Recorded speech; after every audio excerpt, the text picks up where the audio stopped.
What is going on?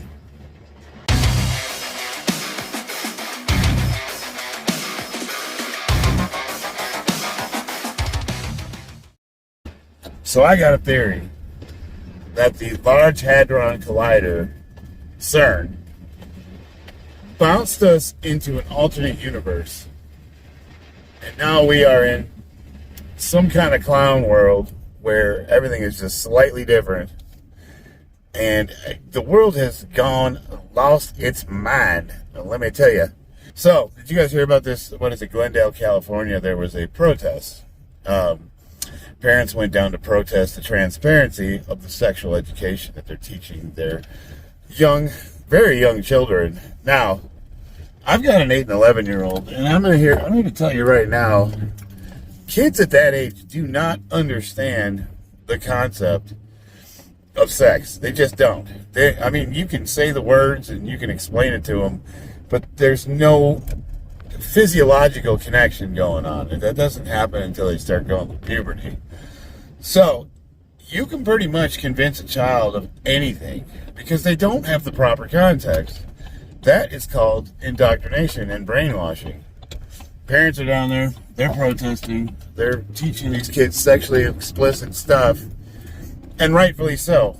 I think the parents have a right, and I don't think that they should be teaching kids about anything sexual. I don't care if it's straight, I don't care if it's gay, I don't care if it's, I don't know, just whatever. Fill in the blank. Kids shouldn't be learning about that. They're too young, and it's just not relevant to them. It shouldn't be relevant to them. They have their whole lives to figure that out. Honestly, it's none of the state's business, and I think it can largely explain why 19% of the two youngest generations are identifying themselves as some kind of trans or trans adjacent, because they've been convinced that they need to be part of that movement in order to be socially acceptable. It is not socially acceptable to be just plain old cis. Nobody wants to be that. So obviously they're going to identify with the movement that gives them social currency because of peer pressure and all that. Stop pushing your ideology on children. That's where I draw the line. I don't care what you do in the privacy of your own home. I'm a libertarian, man. I've always been socially liberal, and I have tons of gay friends, and I love them all. I love everybody. I don't care what you do in the privacy of your own home, but leave the kids out of it. We are being infiltrated by pedophilia. We are being infiltrated by groomers, and it's all part of the ideological possession that half of this country is going through. They've essentially come out, the levers of power. We're talking about the President of the United States, the people that control him, because let's face it, he's just a sock puppet. You can tell he's trying to read off a teleprompter every time he speaks. So that man has no conviction on anything he says.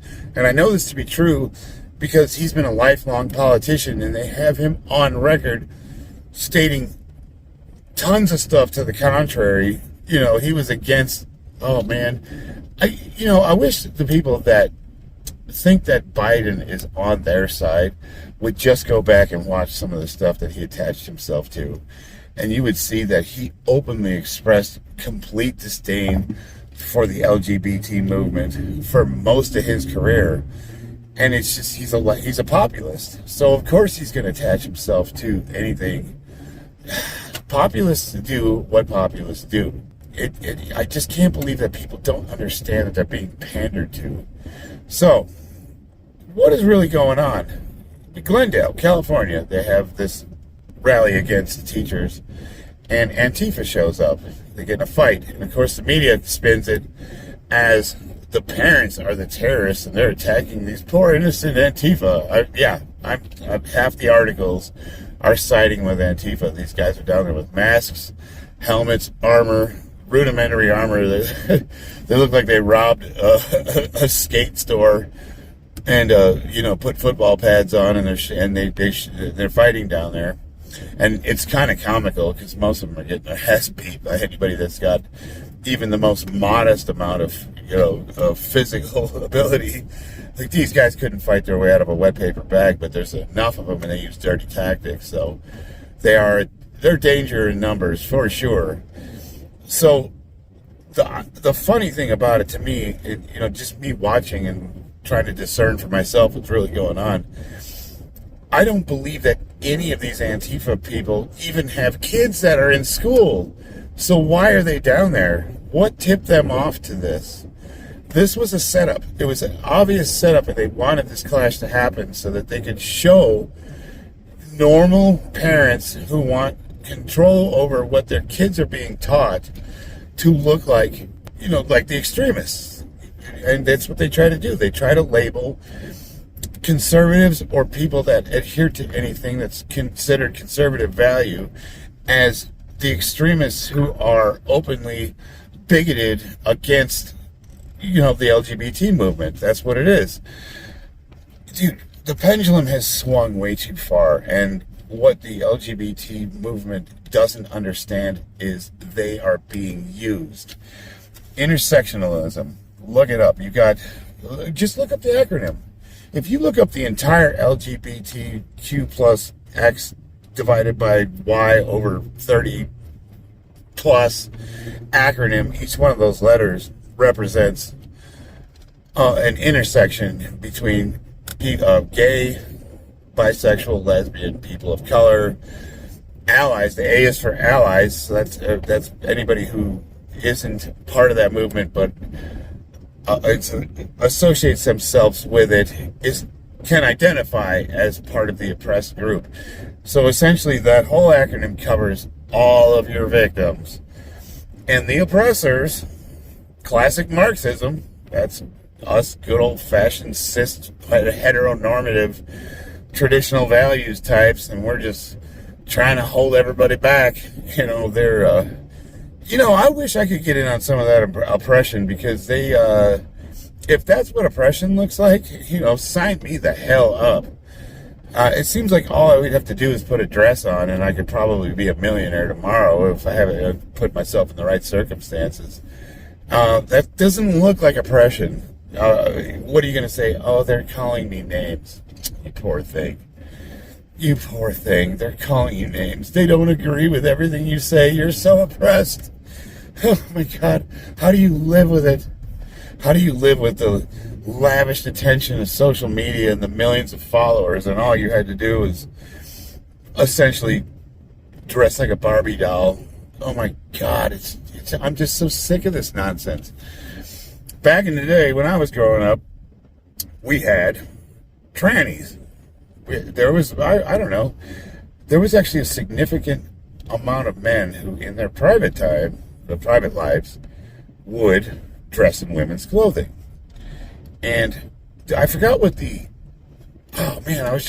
Jordan Peterson was just talking about it. There's an actual medical term for men that are sexually aroused by looking at themselves dressed up as women. It's a common, well-documented phenomenon that's been around for decades, and this was just normal. We called them crossdressers.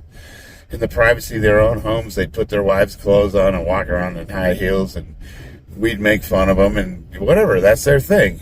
And they were perfect, but they were still men. When they went to work in the mornings, they were men, and they put dresses on. Crossdressers. The extreme flamboyant version of that was drag queens. RuPaul, he's been around for a long time. He was the most famous drag queen of all. And it was,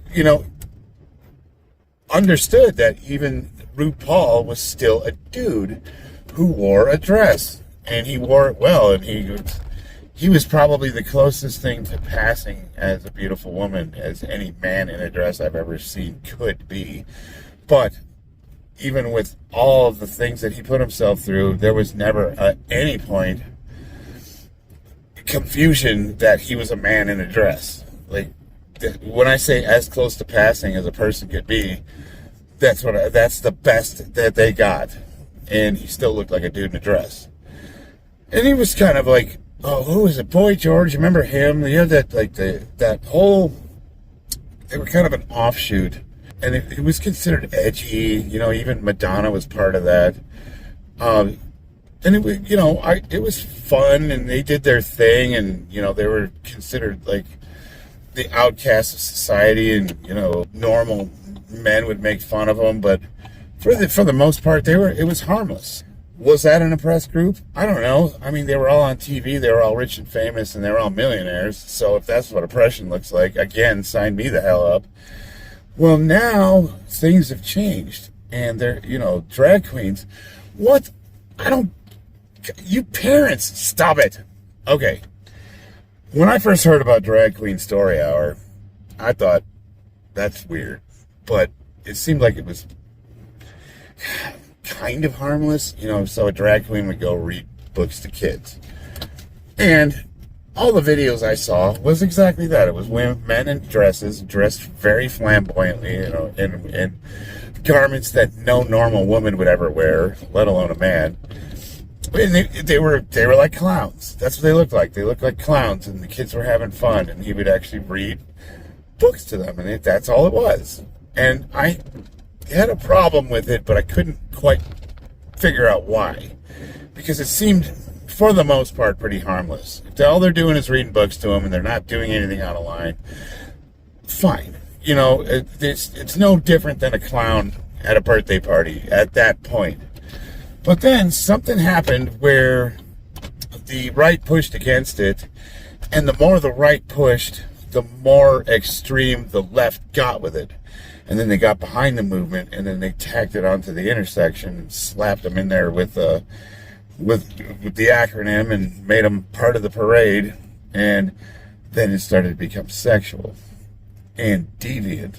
And now it's satanic. I'm saying it. What I'm looking at right now is end of civilization Satanism at its finest. I don't know. I kind of went down the rabbit hole, and the Church of Satan used to be like a fringe thing when we'd all laugh because they were edgy goth people. And, they essentially, most of them didn't even believe in the devil, and it was just the practice of hedonism. And they were, whatever, like nobody paid attention to them. Well, that church has grown, and it's been moving around the United States a lot. And I listened to a presentation of one of their speakers, and none of them talked about worshiping Satan.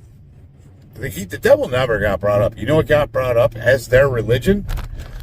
All of the common left-wing talking points is what their religion is. So essentially, every single thing, every single issue that the left is behind is satanic. That 100%. And I kind of see it clear now. I'm a Christian, and I was always on the fence about the book of Revelation. How much of it is really true, and but now the more and more these things keep happening, the more and more I'm just terrified that this is going down.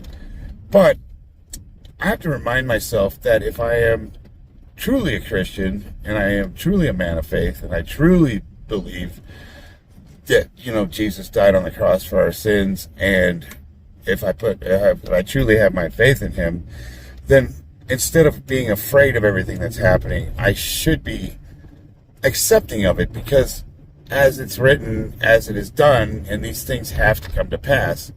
So that means that there's really nothing I can do about it. But as a Christian, I'm also protected against it. I still think, so if I'm going to call myself a Christian, if I'm going to openly come out and profess my faith, it is 100% our duty to stand against evil. And what is going on is 100% evil. Basically they're just trying to destroy the traditional family and enact control. And they're using all these movements as tools. And none of these people realize that they're being used. Biden came out and basically labeled conservatives enemies of the state. You know that, right? He said that the number one issue that's threatening America right now is white supremacy. That's the one. What? That's the number one thing confronting our country right now. Where are all these white supremacists? Where are they? Yeah, I've seen videos where they've had, the Proud Boys, and they've had Klan meetings, but I mean, these are small groups doing small things, and the impact that they actually have. Think about it. Where are they? Where are these things taking place? Where is this white supremacy happening? You point it out to me. Show me the videos. Show me the links. Because what I can point out to you is hundreds of hours of video of the left being actual domestic terrorists and basically running over all of us. And the only thing that they consistently have is the January 6th riots. And Tucker Carlson exposed what we already knew for a long time. Because anybody who didn't get their news from legacy media and actually did any kind of investigating already knew that the January 6th was bullshit. You know, they were calling it worse than the towers falling. Are you kidding me? I was there when the towers fell. And it's such nonsense. You know, it's funny. What was it? 2016, the left, they had riots in the streets of Washington when Trump got elected, and they burned down so many streets. They did millions of dollars of property damage right around the Capitol. They didn't actually invade the Capitol, but all around it, that city was burning, and you didn't even see it in the news.